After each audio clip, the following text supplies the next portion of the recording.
Kia ora koutou. Really lovely to see you all. So we'll start with karakia, and if you could just stop the people in the waiting room, Vanessa, just while we say karakia, and then let everybody in. And then there'll be a bit of a time for whānautanga, and then we'll hear from our speakers. So karakia. Tau mai, ko te mari tū, ko te mari oho, ko te mari o rangi, ko te mari o papa, ko te mari aroha. Tau mai, ko te mari o aio, ko te mari o ngā tupuna. Uhi wero, hari mai te toki, homi e hui e, tai ki e. I just see all of your mouths moving. Tai ki e. A united force. Oh, well, lovely to see you all. Thanks so much for taking some time out of your no doubt busy mornings. We've got an hour and a half here until 11 o'clock. And just before we do kick off into the schedule, I'm just going to give the announcement because some of you, I'm guessing, will need to head off after about the 1 hour slot, and there's often a bit of a drop away then. But just letting you know that this focus of this kōrero today, we're really keen to keep that thread moving, and really keen to have a bigger ropu of people, or a smaller ropu, whoever shows up really, but have some opportunity to continue some of these conversations after our session today. So if during the course of the morning you feel like, this is something that I'm really keen on getting together for a bit of a deeper dive, if you could message me or Vanessa on the chat just with your details, and then when we pull together that next conversation, we'll be messaging you and sending you an invite.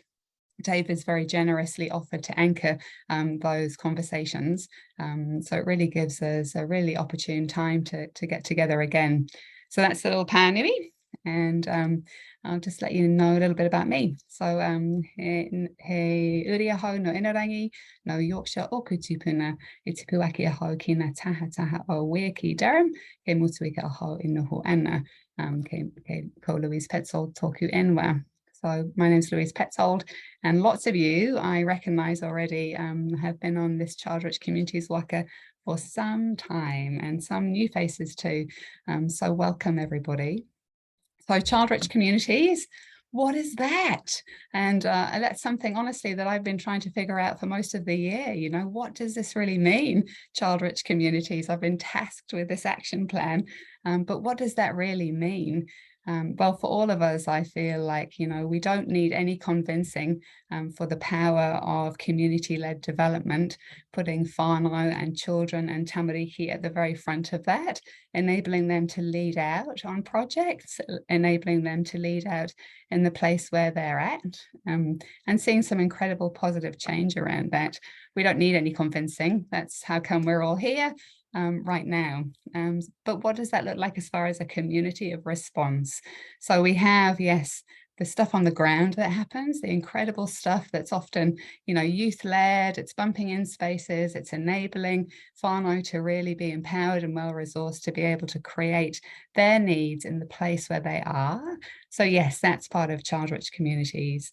And then look around now. We are a child-rich community. This is us. Child-rich because we all, I'm guessing, at our hearts have the focus on the well-being of tamariki, rangatahi and whānau in some form. And we're here with some kind of curiosity around how can we do this better, what's happening already in the motu, how can we learn from others, where are the gaps, and how can we really start to move together in this space. So that's child-rich community too. You know, as we look around the motu, it's all of these things. And part of the focus of today is, yes, there's all of these things that are happening, and then there's some gaps here and there, and there's some bridges that need to be built here and there, and there's some common language that we all need to start speaking to. But we've all got our eye on the same thing.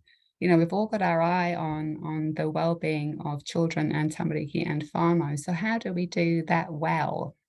So just going to introduce as best I can our two speakers. So David Hanna and Claire from SSPA, and they both come with an incredible background of, yes, community-led development, but also building bridges. You know, what they've got an eye on what's happening across the country, they've got an eye on what's happening in their rohe, and they're able really to give us some really clear indications of things that are working well, things that haven't, and some of the questions that we're all wrestling with as to how we can move together to do this better. So I'm just going to ask Claire and David to turn off your mics, and hopefully we've set up the Zoom so you'll be able to see them side to side. Just for the rest of you, if you're able to turn on your video, that would be really helpful if we can see your lovely smiling faces. So David, I'll hand over to you first and then to Claire, just for a bit of an introduction about your mahi and some of this key focus. And then let's just head into a bit of a conversation, some pārtai. And I'm really looking forward to just, you know, hearing your whakaaro, both of you, and see how that bounces off. And then everybody will head off into breakout rooms after that. So David, I'll hand over to you. Oh, kei te mihi, kia koutou tēnei ata. Ngā wahine toa, me tānei tahi tānei, I think, Paul, tēnā koe. No koteri ana oku tūpuna, whānau mai ki o tautahi, e noho ana au ki Pitaoni Nainei, he kaitohu o Wesley. Just greetings, it's great to be part of this wider conversation. I'm approaching this as a thinking out loud process of just reflecting what I'm noticing and learning as we are all doing that. We are many pōtai. I'm part of the leadership team at Wesley Community Action, which has been on the journey around community-led, whānau-led, strength-based practice for probably 15 to 20 years. Lots of learning there. I'm also part of the team in Inspiring Communities, who identified this need to actually craft some language around child-rich communities to sort of counterbalance a sort of fixation on child poverty, which, not saying child poverty is important, but just trying to understand the assets, capabilities, and that exist within the many places in that. So that's my brief mihi, and I'm. Are you on that side of me, Claire, or that side? I'm not too sure, but I'll pass over to you, Claire. Kia ora, David, and whatever side of you I'm on, it's lovely to be here alongside you. Ka nui te mihi kia koutou katoa, e huri noa I te motu I tēnei ata, nā mihi kia koutou. Tēnā koe kia koe, Louise, thank you for the warm welcome and for the invitation today. And just acknowledging everyone who's taken the time to join the call this morning. It's wonderful to be here in community with you all around this really important kaupapa of child-rich communities. And I also acknowledge my wonderful colleague Fiona, who's on the call as well, and also other Social Service Providers Aotearoa members who are on the call. And I see other familiar faces and names from across different spaces. So it's great to be here alongside you this morning. Ko wai au no airani ko te rana me Indonesia o ku tipuna I te taha toku whaia no airani me ko te rana I te taha o toku matua no Indonesia ahau I whānau ahau I te maroa te maunga o Waitākiri I tipu ake ahau I te kāinga o Titerangi I te taha o te awa o te whau. Ko te whanganui a kara e noho ana, ko Claire Achmad tōku ingoa. And I'm the Chief Executive of Social Service Providers Aotearoa. We are a collective membership-based peak body for community-based social services around the motu. Currently, our members number around 230 amazing organisations and people who are working predominantly in the space of walking alongside our children, rangatahi and whānau in our communities and hapori around the motu. And our role as the peak body is to represent them, to champion the mahi that they do, also advocate for the issues that matter to them and the communities and whānau who they're working with, including systemic policy and advocacy at that sort of macro level. And we work alongside many organisations around the motu, and we see ourselves, Louise, you mentioned that term, bridge builder. We see ourselves as a bit of a bridge builder in this space to keep those conversations and focus on working in strengths-based ways with children at the very centre of everything that we do. In terms of my own background and connection to this kaupapa more broadly, so my background is in law, with a particular focus on human rights, and then a specialisation in children's rights law, both internationally and here in Aotearoa, New Zealand. And I've had the privilege of working as an advocate and a policy advisor across a number of different spaces. I also currently, and for a number of years, have sat on our Children's Convention Monitoring Group here in New Zealand, convened by the Children's Commissioner. I wear another portai as the Deputy Chair of the Children's Rights Alliance, and in a few other hats that are relevant to this conversation. I currently sit on the project board of the Social Sector Commissioning project work, and also on an external advisory group to the Chief Social Worker. So really looking forward to the conversation this morning, and as I said up top, great to be alongside you, David, and looking forward to getting into it. Ngā mihi. So I'm guessing that nobody here needs any convincing around, as I said before, the positive change that can happen when child-led and youth-led and whānau-led community development happens. And we're hearing a lot in this space now, aren't we? Especially with the Child Youth Wellbeing Review strategy. We're hearing a lot about, locally led, centrally enabled. But what does that look like as a whole response? Yes, we've got some good stuff that's happening on the ground, and that's often an isolated pocket. And yes, we've got social service provision, which is streaming funding in, and what does that look like, and how are they affid in the mahi that they've got, and some of the kaupapa that they have as well, to be able to resource whānau-led and resource child and rangatahi-led. And then what does that mean as a collective, as a whole, for us as a child-rich community across the motu? What's working well? Where do you see the gaps? Where do we need to start putting some of our attention? And really, where do we need to start turning up some of the volume on some of these unheard voices? What does that look like? Big question. Yeah, nice simple question, lead-in question. Keep it simple. I'll offer just some whakaaro just to start with in that, and Claire, you will pick up and add to that. I think it's really timely to have this conversation, because we have a trap that we sort of keep falling into binary thinking. And I personally have a sort of little pet mission about trying to actually mix up when we sort of fall into this either or thinking. And I find that within my own organisation, Wesley Community Action, because we've got some large government contracts, classic social service contracts with a focus on the well-being of tamariki, whānau, and all that, across a range of services. And we've also got some what you'd call community-led, community innovation, whānau-led initiatives, which are a lot more less prescribed, mostly not funded by government because they struggle to fit into the procurement model. So it's very easy to set up this binary review that social service model is this and community is that, led is that. And so in terms of, I think, one of the blocks, Louise, I think we've got to develop a language that actually understands the connection, the crossover, the strengths and weaknesses, just try and pull us back from sort of over-institutionalized, compartmentalized thinking around tamariki wellbeing, because I keep reminding myself the stuff we're talking about here is what human communities have been doing for thousands of years. So I think there's more a process of unlearning,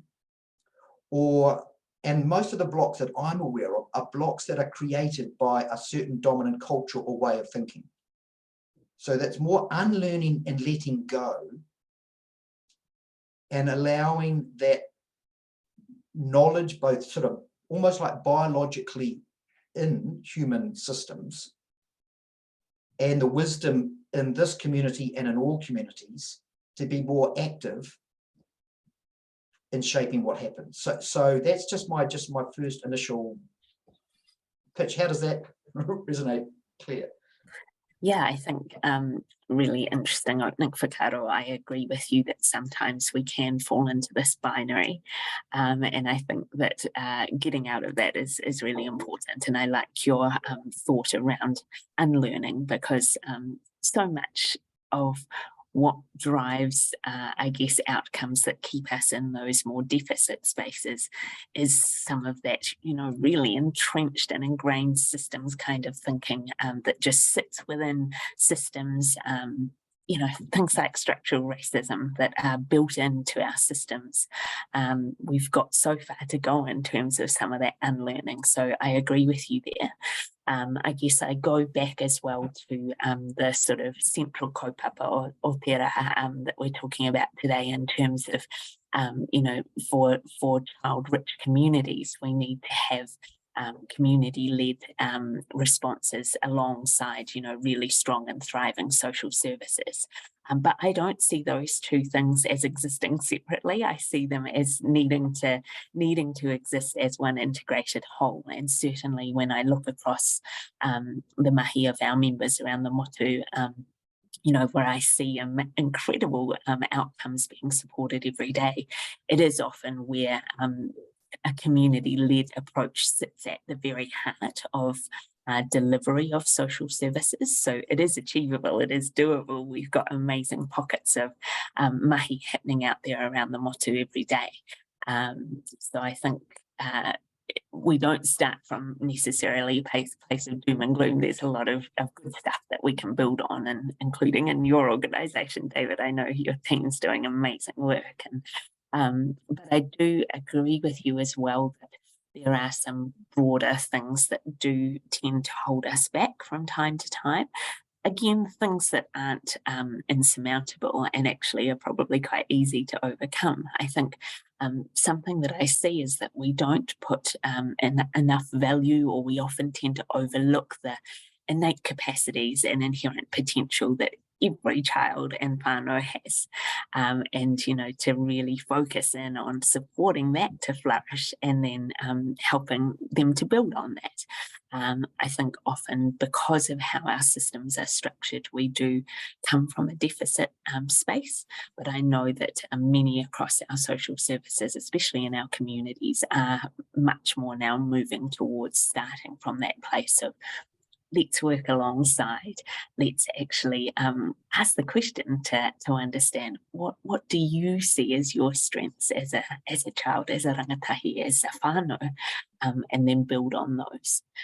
I think as well, one of the other barriers or issues that I see that does tend to hold us back is who actually defines success, or who defines outcomes.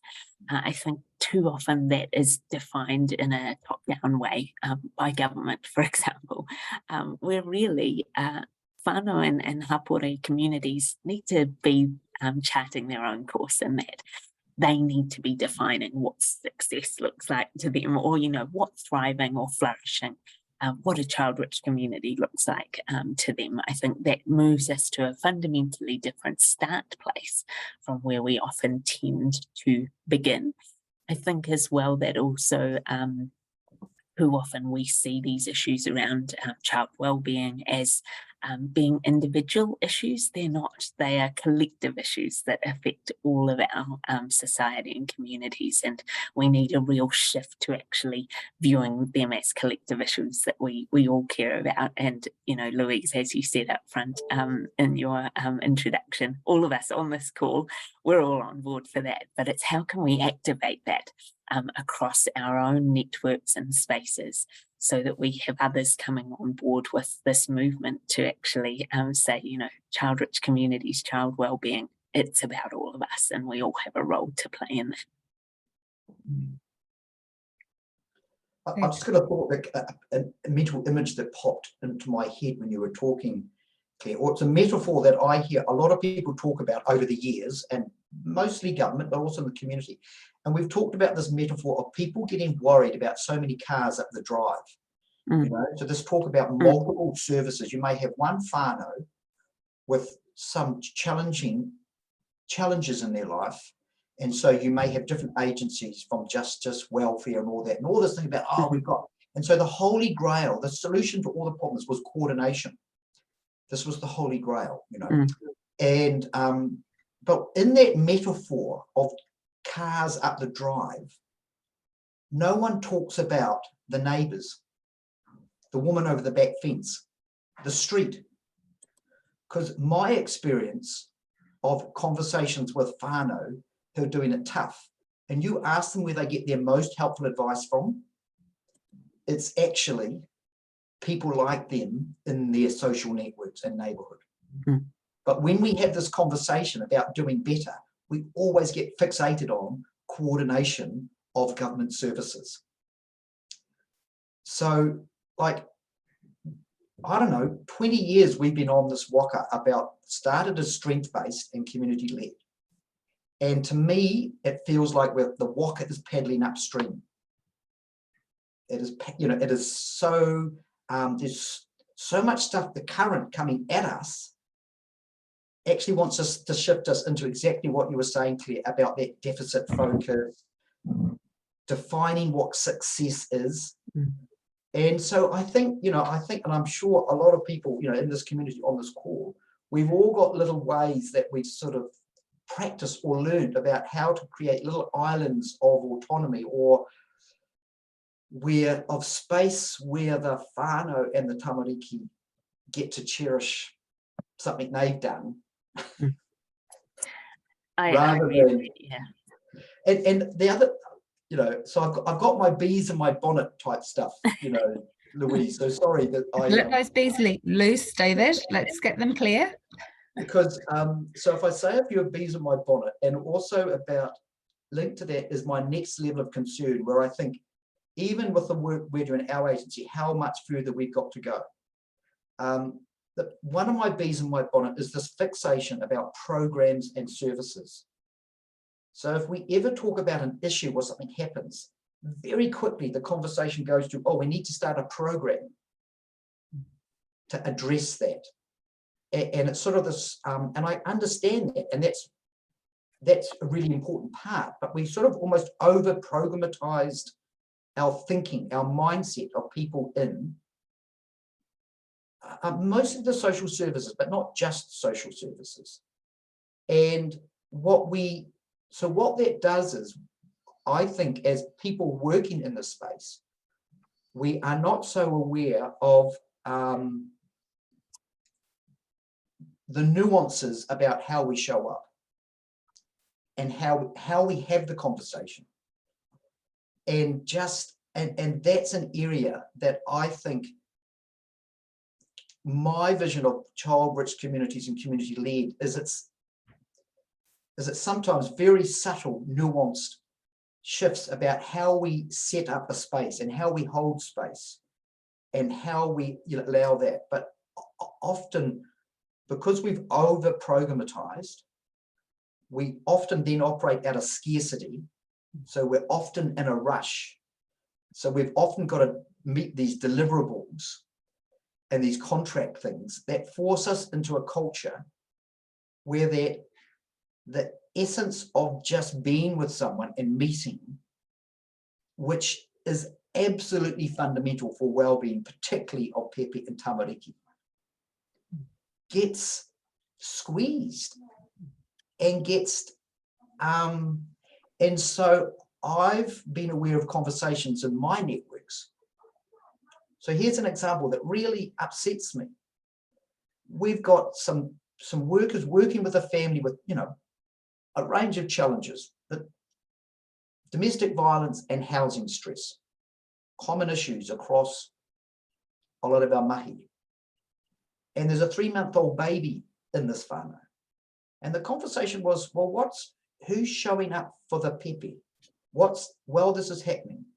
And the response was, well, first of all, I've got to deal with domestic violence and the housing issue. And then we'll think about the sort of baby, you know, like The baby's just there in amongst it. It's not good. It's ideal, but we'll fix these other problems. And I understand that. I get it. But I think it's fundamentally dangerous and wrong with all we know about tamariki development.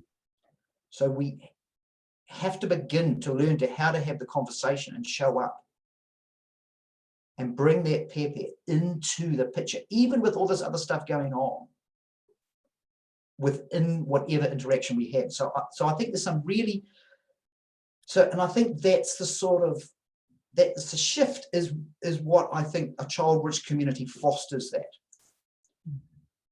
So that's a bit of my hobby horses, sorry, Louise.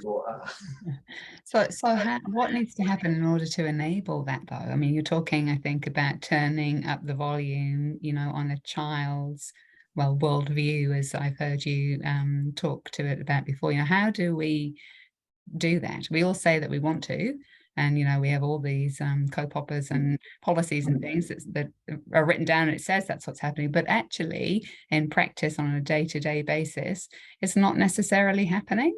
And what I'm hearing you saying is that's one of the shifts that need to happen. You know, if we're starting to enable some of the voice of children and whānau, and really be able to step to one side to allow the richness of that community. And you know, true community-led development is that everybody has a place and everybody has value. So, you know, whether you're 3 months old or you're 13 or you're 30, you know, how does that happen practically and tangibly? Claire, did you want to comment? Yeah, sure. I'm happy to go to that, Louise, in a moment, but I do just want to pick up on a few of the threads that David's mentioned, because I really see where you're coming from, David. But I guess for me, I do think we have to see better coordination of government services. That's part of the puzzle that I think we do need to be advocating for, and you know, that's something that we advocate for in our work, simply because we know that the pressure that it can put on a family or a whānau when they are feeling like they're I guess having to go to so many places or having to tell their story so many times to different government agencies. That I think does need to be addressed and eased. And I think there's practical ways to do that. I think the other space where I would like to see better coordination when it comes to child wellbeing and child-rich communities is around, you know, some of these fantastic system-level strategies and frameworks that have been developed over the past few years, including with input from communities in Hawaii, like our child and youth wellbeing strategy, like Te Aorere Kura, the national strategy to prevent family and sexual violence, to eliminate it actually.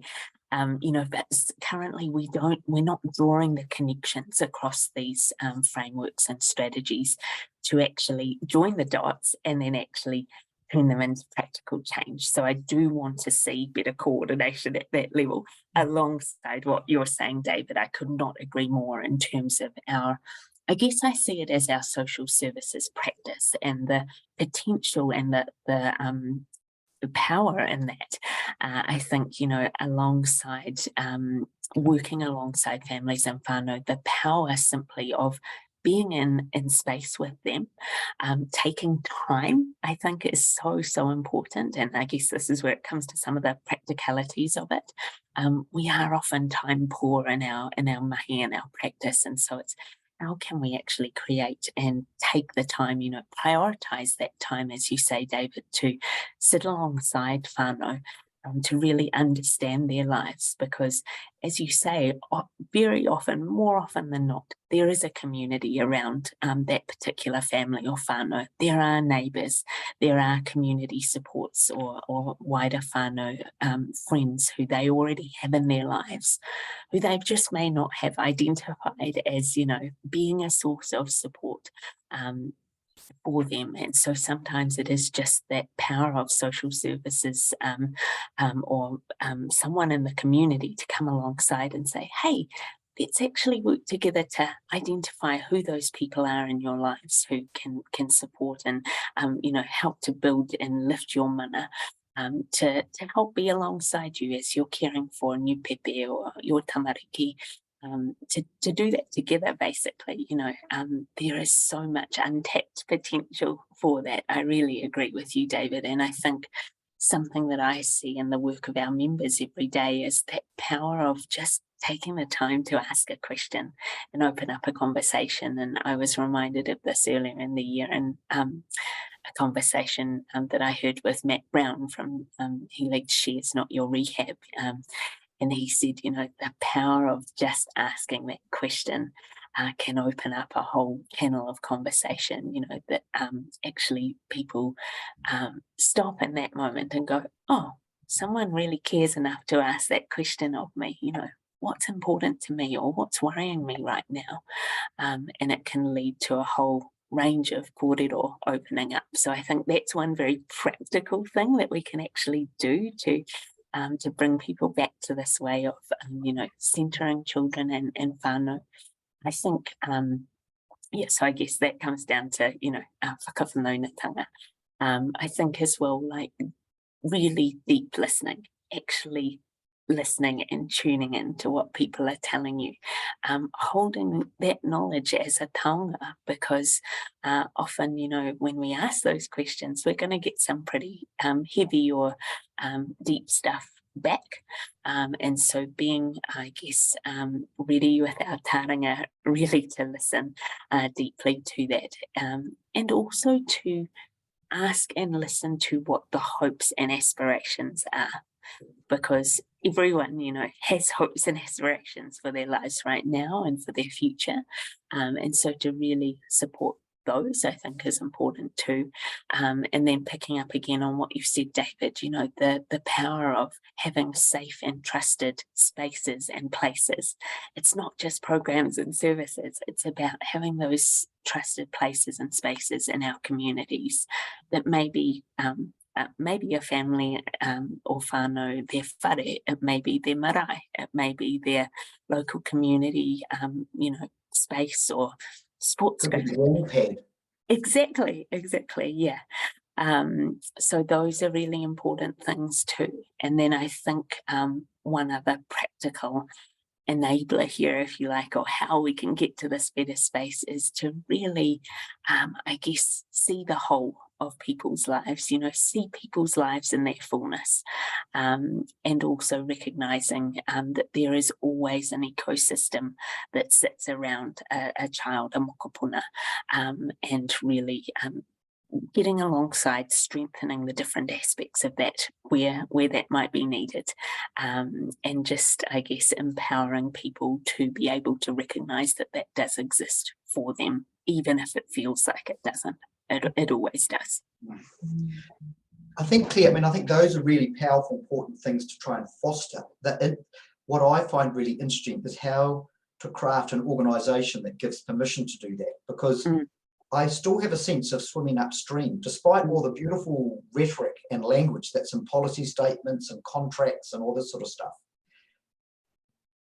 It feels like a lot of bullshit at times in terms of what counts, in terms of how the system operates. So I totally agree. So what I'm really interested in is how we create organisations, that's roles, definitions and all that actually give permission for people to exercise leadership in time and place.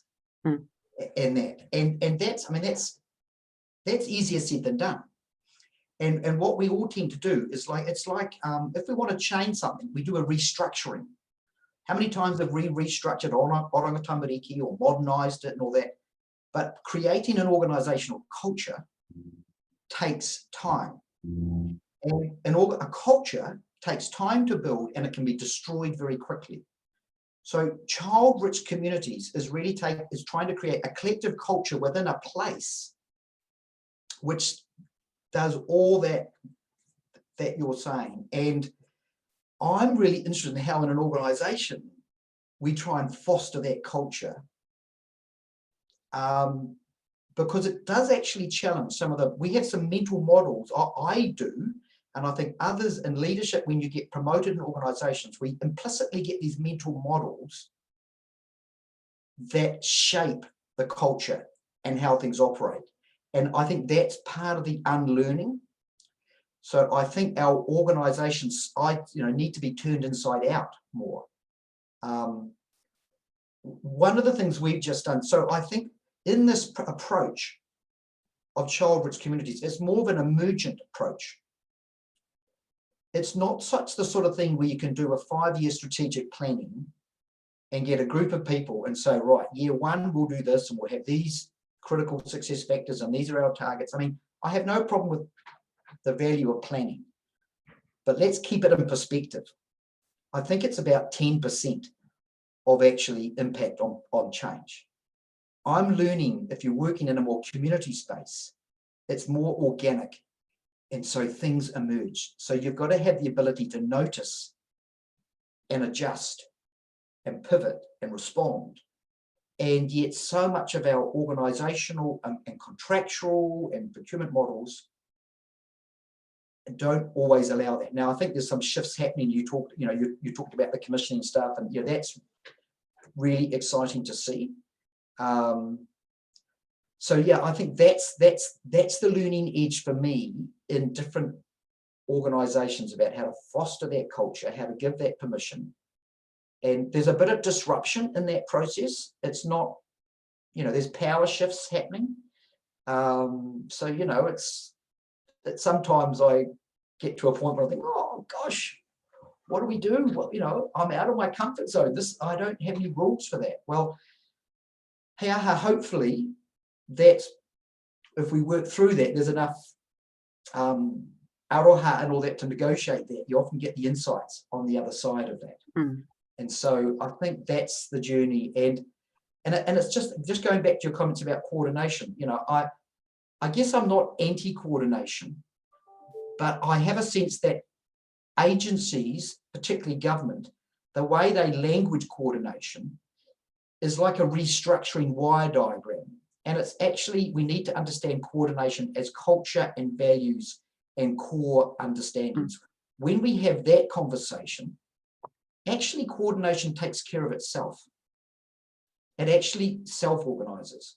Because we all know there's a scarcity of resources. So why the heck would we want to duplicate something if this other group of people do it better than us?